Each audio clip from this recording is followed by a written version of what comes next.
Hi friends, I am making this video for intermediate first year MEC CEC students and CBSE 11th class students. In commerce subject, first chapter name is Introduction to Business. In this video, I am going to explain one topic from this chapter, that is classification of human activities. Let us start the video with the meaning of human activities. Every individual has some needs and wants.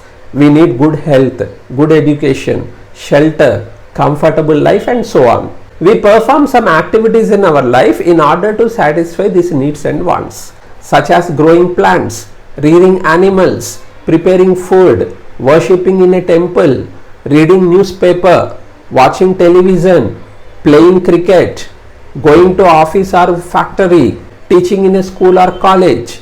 All these activities are known as human activities. Human activities are broadly divided into two categories: non-economic activities, economic activities. Non-economic activities are undertaken for the purpose of one's happiness, psychological satisfaction.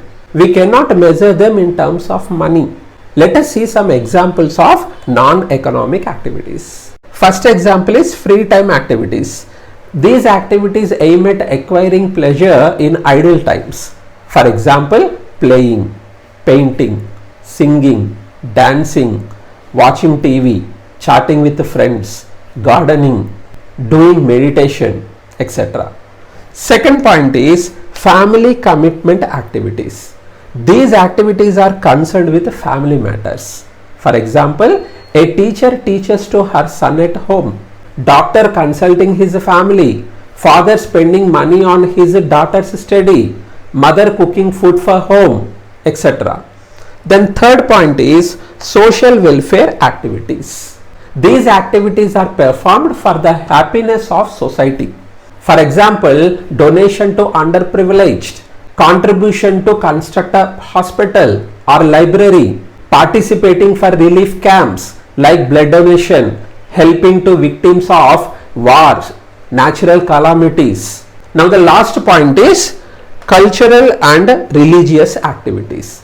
These are performed to promote culture and religion. For example, going to temple, worshipping God, celebrating the festivals, contributing money for the purpose of construction of temples, etc. With this, non-economic activities are completed. Now come to economic activities. These activities are undertaken by human being for the purpose of earning livelihood. They create wealth. Any activity which is involved in the production, distribution and consumption of goods and services come under economic activity. For example, farmers grow crops to sell them. Worker goes to factory for wages. An employee goes to office for salary. A doctor treats patient for fee. A lawyer gives services to his client for fee. A writer writes a book for royalty. A businessman does business for profit. All these are economic activities.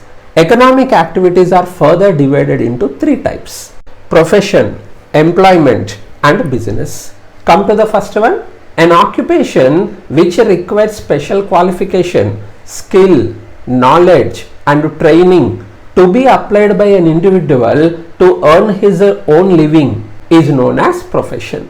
For example, the services rendered by doctors, lawyers, chartered accountants, engineers, etc.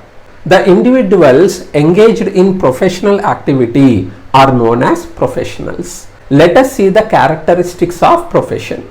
First feature is regulated by professional body. A professional body regulates the functions of every profession. For example, the profession of chartered accountants is regulated by Institute of Chartered Accountants of India. Lawyer profession is regulated by Bar Council of India. Doctor profession is regulated by Medical Council of India.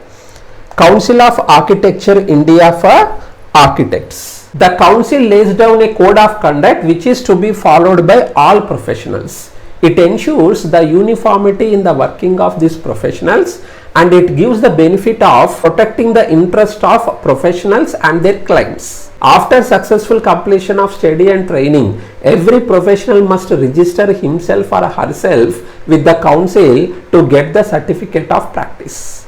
Now let us see the second feature. Service. The main aim of any profession is to render service to the clients, but it is not at free of cost. Professional charges remuneration for his service. It is known as fees. Now third point is specialized knowledge. It is not a routine or mechanical work. It is an intellectual activity.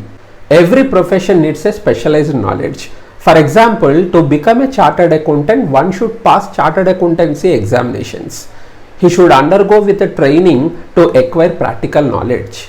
Now last point is personalized service. Profession is a personalized service. A professional cannot transfer his work to other person by his own will. Suppose a doctor cannot transfer his clinic to his son who has not completed his education in medical. So this is all about profession. Next come to employment. Employment is an occupation where persons work for others and get remuneration in the form of wages and salaries. For example, Tarun is a businessman. He started a small company, ABC Private Limited. Murali is working as an accountant in this company. The one who is employed by others is known as employee, and the one who employs others is known as employer. Employment may be in government department or in private organization. It may be for full-time or part-time, permanent or temporary. Government servants, bank officials, company managers, office assistants, labor in factory are all said to be in employment. Let us see the characteristics of employment. First point is work for others. People engaged in employment always work for others. They are not free to decide the work to be done. They have to always follow the instructions of their boss. Second feature is fixed income. The remunerations paid to employees are known as wages or salaries. Wages are paid to labor and salaries are paid to employees. The remuneration is paid at regular intervals. Wages are paid daily or weekly, while salaries are paid monthly. Now third point is terms and conditions. There is a contract existing between employer and employee. This contract contains certain terms and conditions regarding what to be performed, hours of work, dress code, salaries and wages, other facilities like rent allowance, DNS allowance, traveling allowance, bonus, commission, increments, etc. Generally, these conditions are decided by the employer. A person seeking the job must join the work only after being satisfied with these terms. Employee must abide by these rules and regulations. Now the last point is non-transferability. Every employment is an individual and independent contract which cannot be transferred from one person to another. For example, if Murali retires, he cannot transfer his job to his brother. With this, I am closing the present video. In my next video, I will explain about the third one, business. And from present topic, two questions will come in public examination for 2 marks. One is, what is mean by profession? Second one, what is mean by employment? In description box, answers are available. Thank you for watching this video.